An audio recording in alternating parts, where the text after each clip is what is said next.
Okay, this is a level check. Meteorologist Steve Horstmeyer coming to you in under a minute, live from the streaming center at Fox 19 now. Tell you what, you might hear some crackling as I put the microphone on here. But overall, we've got some interesting weather to talk about for a while. And what we are talking about here is some frost possibly around the tri-state tonight, okay? I'll be with you in just a very short time. Actually, it is a very short time because I'll be with you right now. Hi, everybody. This is meteorologist Steve Horstmeyer in the First Alert Weather Center at Fox 19 now.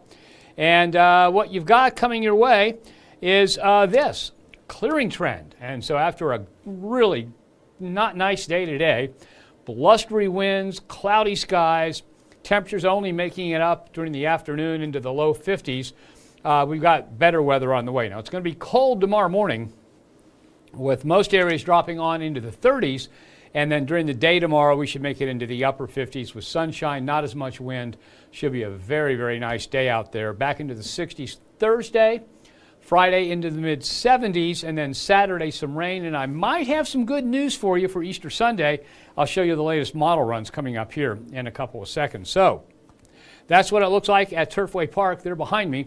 And you can see the blue sky. I didn't see much of that during the day today, and it's nice to see it. However, the only downside to it clearing out is that we lose that blanket of cloud cover. So frosty weather in the area tomorrow morning and probably Thursday morning also. National Weather Service in Indianapolis has issued a frost advisory for Decatur County, Indiana. That frost advisory goes into effect overnight, will stay in effect until 9 a.m. Temperatures could be as low as 31. Now, you might wonder, why does Decatur County have a frost advisory and nobody else does? Well, several things. Number one is that Decatur County is under the responsibility of the National Weather Service office in Indianapolis, and they have come to the conclusion that it will be cold enough for our frost advisory. The National Weather Service in Wilmington takes care of the rest of the counties you see here in our viewing area. Okay, and in addition to that, the clearings coming in from the north and west, so Decatur County will clear out first, and it looks like, excuse me, it looks like they'll cool off much more quickly because they'll be clear for a longer period of time, and then it may take a long time. It may take until well after midnight for Lewis and Adams counties to clear out. Excuse me a second.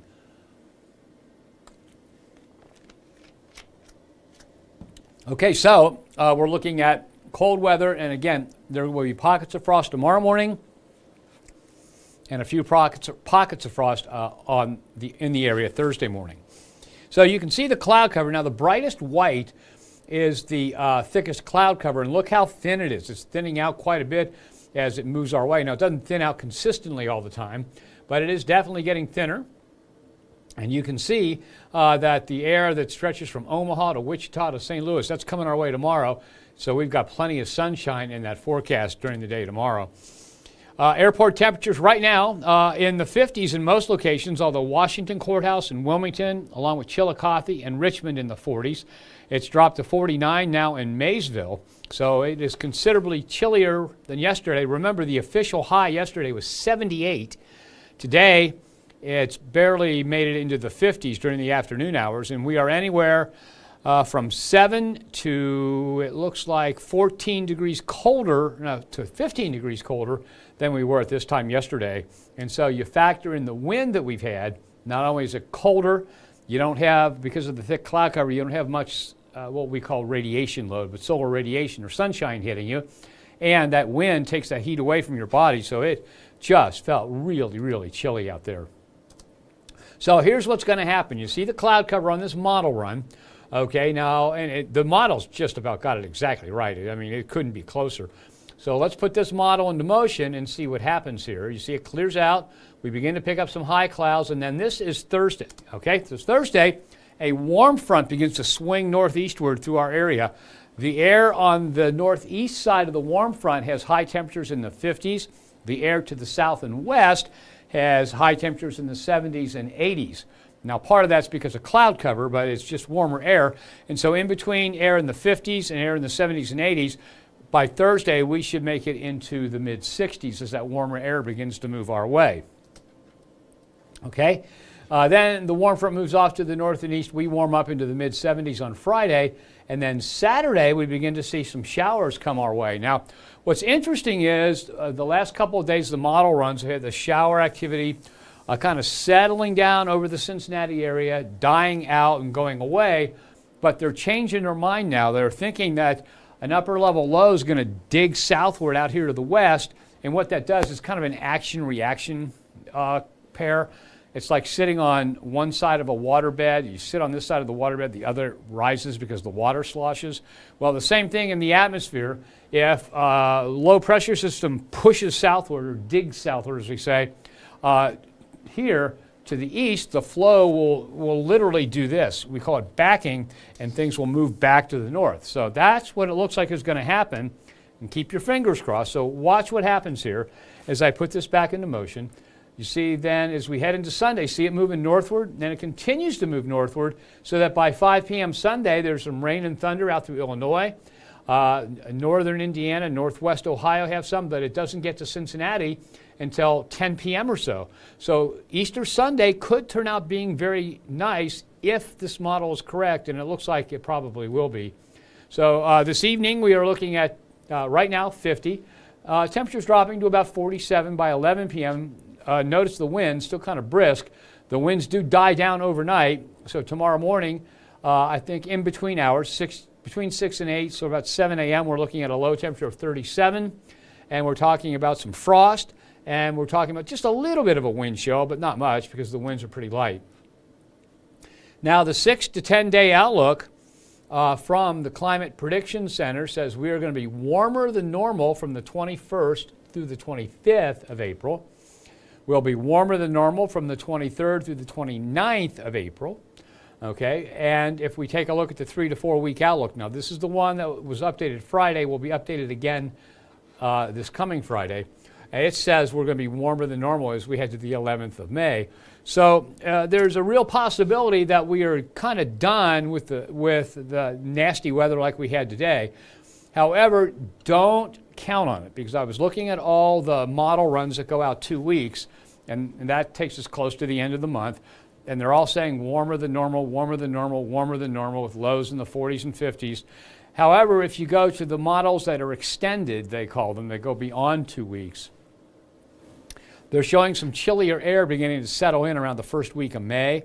And so we may begin to see a little bit of frosty weather. And it so often happens. I was talking with Brad Mouseheart today, and we were saying, you know, it's looking like, hey, maybe it's encouraging. Maybe we can get some planning done early.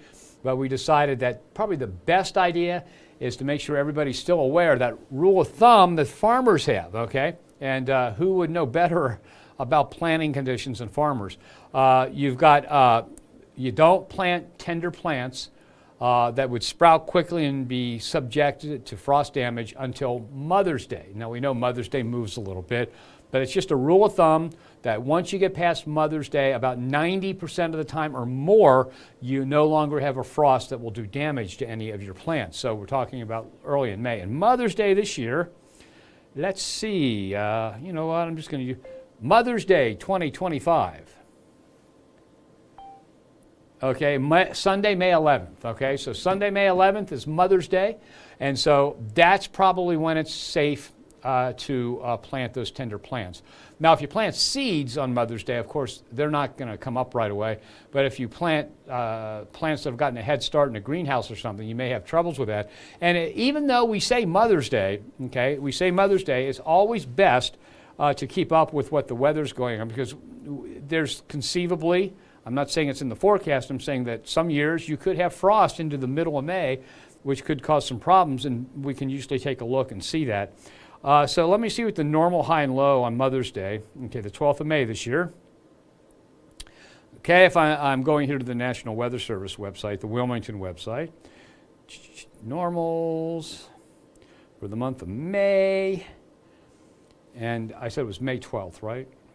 Well, May 11th, 12th, the normal high is 73, the normal low is 52 or 53. So typically by then we are safe to plant those tender plants. There are some spots that are a microclimate that you don't end up with that issue. For example, my house, in Madisonville in the city of Cincinnati faces south, more like southeast, but faces a southerly direction. And so I've got a 2-story front house. I've got a fairly small front yard, and I get a lot of sunshine. And so what happens during the day, the soil warms up a lot early in the season. During the day, the building absorbs a lot of heat. Then when the sun goes down, on a night when many areas will have frost, that the front of our house radiates some of the heat that it absorbed during the day, and that helps stop frost from forming. And last year, things came out early. I was 6 weeks ahead. I mean, by this time last year, I had stuff already beginning to bloom. Now, I've got a few early season wildflowers that are beginning to bloom, but I had stuff that didn't usually bloom until May, blooming by the first week of April last year. So you just have to be careful. So if you have a microclimate like that, I mean, if your garden is right next to a big brick building of your house that's in the sun on the south side, you probably would be safe. But again, it's just the safest thing you can do based on hundreds of years of experience, that Mother's Day is probably the best time to begin starting planting those tender plants. Okay, let's go ahead and now take a look at precipitation. And what you have there is from the 21st to the 25th of April from the Climate Prediction Center. You've got a little bit higher than normal precipitation, a bullseye down over the southern plains with a lot of rain. That bullseye kind of stays there, and we stay. And actually, that second level of green kind of comes closer to us, so we stay a little bit wetter than normal through the 29th, so basically through the rest of the month. And then this was the one that came out last Friday. It doesn't look anything like what we've got now, so I think there'll be a major update to this. But it doesn't look like we're going to start off with excessively wet weather, which would be problems for farmers trying to get machinery into the fields, and it doesn't look like we're going to start off with excessively dry weather. I mean, it'll be really hard after all the rain we had to get excessively dry weather for the beginning of planting season. So we're looking in pretty good shape. We're looking like we're pretty close to normal temperature-wise. We're pretty close to normal precipitation-wise, and that should give everybody that wants to plant their gardens or farmers that want to plant their fields a pretty good way to start. All right, so let's go ahead and take a look at what comes up next, the 7-day forecast. Okay, the 7-day forecast looks like this: 37 tonight, 59 tomorrow. The Reds do play tomorrow at 6:40 p.m. against the Mariners once again. 37 tonight is cold enough for frost. Now remember, that's the low temperature at the official observation point, CVG. And you might wonder, why is there an official observation point? Why doesn't my home thermometer count? Well, there's several reasons. Number one, they try to get the site of the official temperature as close to the landscape that's pretty typical of an area, and that is CVG's kind of an upland area. And even though we have a lot of river valleys in the tri-state, if you look at the land area, most land area is flat and upland out of the valleys. So they try and get one that's as close to what we would call the majority or normal terrain around the area. In addition to that, they try and keep it away from urban influences. And one of the factors that we get, we even see it at CVG, even though CVG is about 5 miles away from the city, if you get northeasterly winds at night, that'll blow a plume of warm air towards CVG, and you'll see CVG's temperature stay up because of the warm air that's blown out of the city.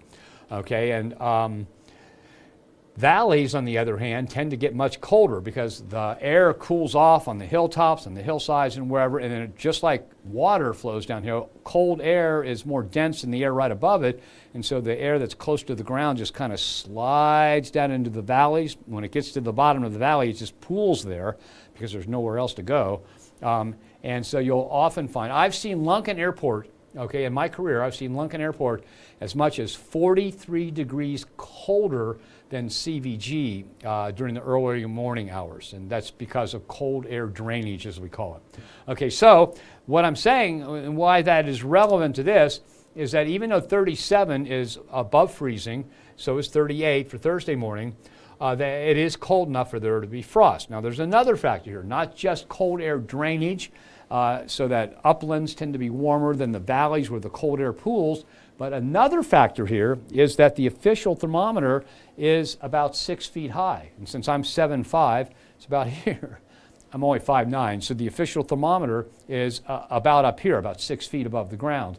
It's actually a meter, but a couple meters, but up above the ground. So what happens is, as a clear night comes on, it's like we're going to have tonight, you have a lot of heat escaping to space, and because of the characteristics of soil and the ground, it radiates faster. Okay, now sidewalks and streets are different, but like fields and normal terrain, the ground will radiate faster and cool off more, so you end up with the ground here being colder than the air immediately above it. So once that sets up, the air actually cools more than by radiation. By heat gets transferred to the cooler ground and then gets radiated by the ground out through the atmosphere. And so you have the coldest air on a little area just above the surface, and it gets warmer and warmer and warmer as you build up.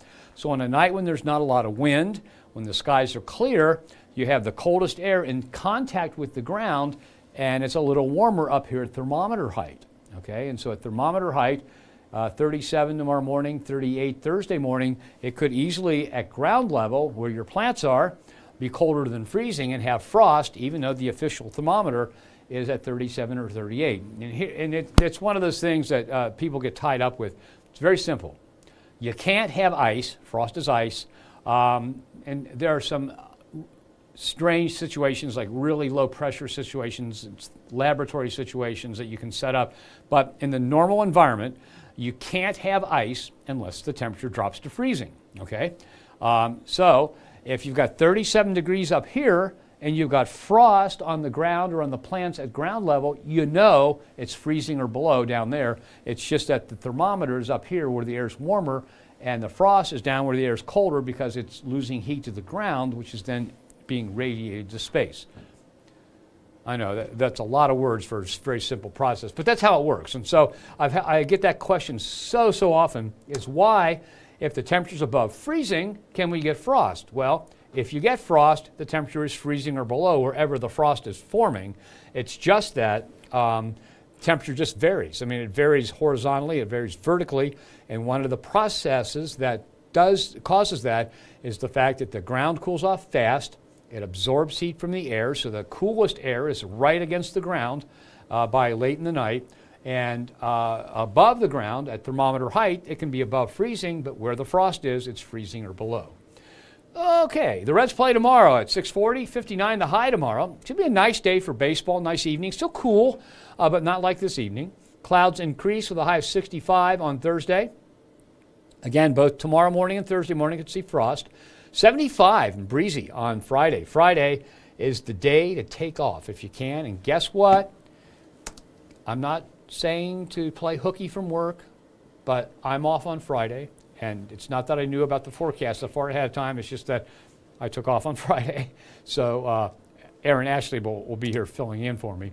And it's great. It's a pick day. It's good for me. I'm going to go out there, and there's a bunch of gardens we didn't get the leaves out of. Be a nice day to get those raked out of the garden and let them dry out before we dump them over the hill. Saturday, the showers and thunderstorms get here. 67 the high. Notice the low 62, the high 67. 50 and 64 on Easter Sunday. Now, Easter Sunday, that showers end in the morning, okay? So we saw that set up. There could be a few showers around early in the morning, then everything pushes to the north. So the bulk of, if not all of Easter Sunday, looks like it will be dry and nice. A little bit cool, 64 in the afternoon. Showers on Monday and 69, mostly cloudy on Tuesday and 70. When we go to beyond the 7-day forecast, it looks like this. Look at that. Highs in the upper 60s to lower 70s for 7 straight days. Morning lows in the 50s. So as we head to the end of the month, it doesn't look like through the end of the month we're going to see anything in the way of frost. But remember, I was looking at those the models that go beyond like 2 weeks, and they're all saying, the three big ones are all saying, hey, cooler than normal around the first week of May. So the first week of May into maybe early part of the second week of May, there may be enough cold air pushing in here to cause some frost, and that's just precautionary so you don't plant those tender plants before their time. All right, so upper 60s to lower 70s through the 29th, and a showery pattern. That doesn't mean it's going to rain each and every day there, but there will be showery systems around the eastern United States, and a few of them could pass through here. Here's what beyond the 7-day forecast looks like on a graph. Highs and lows, when you compare them to normal, notice that we're going to settle down to about normal. Actually, from the 21st on, we're not too far from normal on either the highs or the lows. So precipitation-wise, we should end the month a little bit above normal precipitation, and we should end up with high and low temperatures near normal as we head on into May. Okay, let me quickly check here, see if we've got anybody with comments. And I think now that the sun's beginning to shine, a lot of people are like, heck with this, I'm going to go outside and enjoy what sunshine's left before the end of the day. All right. Okay, here we go. Laura Yerrigan says she always watches Fox 19. Thank you, Laura. The more people that watch, the better our bosses like us. Melvin Stone Street. Melvin, he wants to know if it's going to rain all day on Saturday. Very well could be. Right now it looks like I would count on most of Saturday being rainy. Now the way the models are setting up, it looks like it'll be mostly north of the Ohio River. So the farther south you are, if you're in Owen, Grant, Pendleton, Bracken, Mason, Lewis counties, you may not end up with any rain at all on Saturday, or just a little bit. And so we're going to keep a close eye on that. Sweetie Pie, hello Sweetie Pie, says, looking forward to warmer days. Glad to see you here on Facebook. Yeah, we're every Monday through Friday at 7:15. We have a live weather show. It's most of the time it's me, but like I'm off on Friday, so it'll be Aaron Ashley that'll be in and taking care of the duties on Friday. Hello to Tyler Vaz, or Vaz, I don't know which way you pronounce it, Tyler. Caleb Marquis, again, I'm getting to know Adrian, Michigan there, Caleb. Thanks for watching. Kathy Sutherland, speaking of waterbeds, oh my God, I miss mine so much. Yeah, I've never had a waterbed. When I was in high school, that was before waterbeds, believe it or not. And then I just never could get around to doing that. So, but I tell you what, they're very, very comfortable because I spent some nights on them. And I tell you what, you wake up, no backaches or anything, nothing like the springs that kind of push you in different directions. But Kathy, I don't have a lot of experience with waterbeds, but I've liked them. Judy Strasberg Bonert says, is the forecast still calling for frost? Yes, scattered frost around the tri-state tomorrow morning and again Thursday morning. And then that may be it for a while, but don't let a string of warm days sucker you into planting your tender plants early, because it's still looking like there'll be a cooling period somewhere around the beginning of May into maybe the 10th or 11th of May, and that could bring some late frost on. Okay. Pamela Ayers, how does the sunrise service at Church Sunday in Walton, Kentucky sound as far as chances of rain? Thank you. Well, Pamela, I think it's good news. I can't guarantee it yet, but the models are starting to say that the rain's going to form kind of along the Ohio River, and then during the day on Sunday move northward, and then not get any rain in most of the rest of the area until late in the evening on Sunday, Easter Sunday. So right now, for Walton, Kentucky, sunrise services sound pretty good.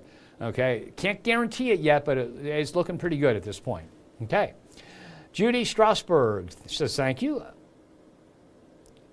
Aaron Cox, well, thanks, Aaron. Thanks for the compliment.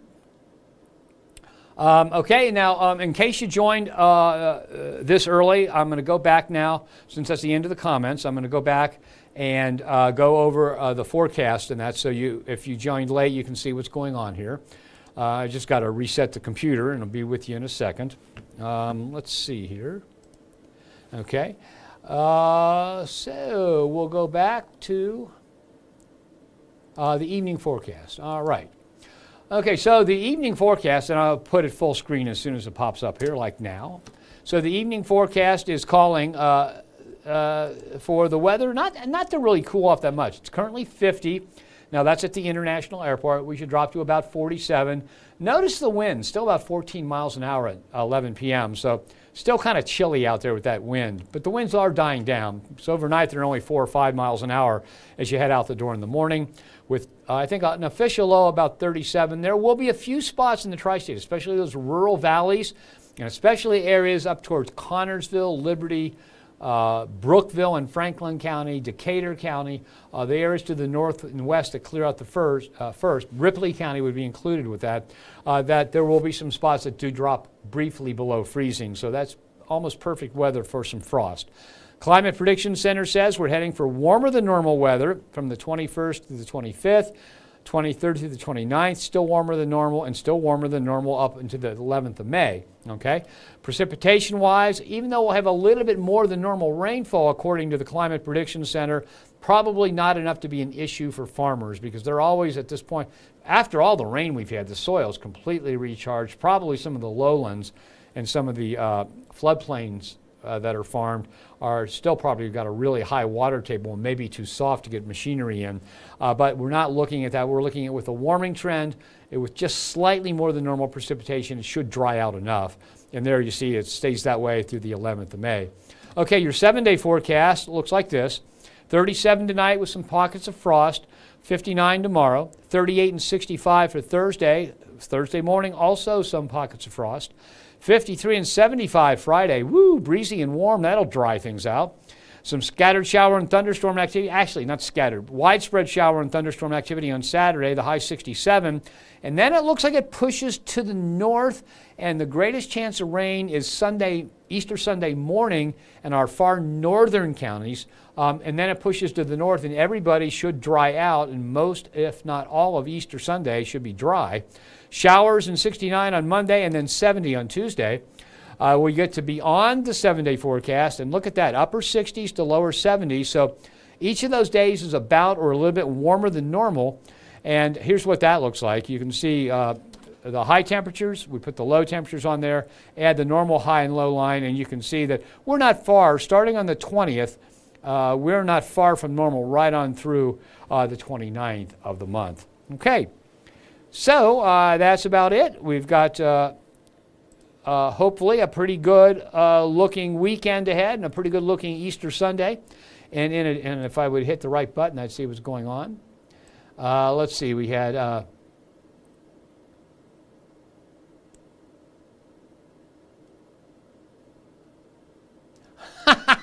oh, I like this. So Kathy Sutherland said how she misses her waterbed. Well, Denise Michael McLean said they suck when your dog crawls behind the bed and unplugs it when you wake up. Oh, dear.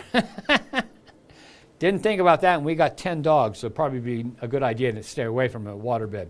Sandy Berry says it's chilly in southern Ohio. Yes, it is, Sandy. Even chillier tomorrow morning and Thursday morning, but then we should begin a pretty nice little warming trend. Okay, that's it. Thank you for joining me. Have yourself a nice evening. I'll be back tomorrow at 7:15 with the same thing. Let's see, tomorrow's Wednesday.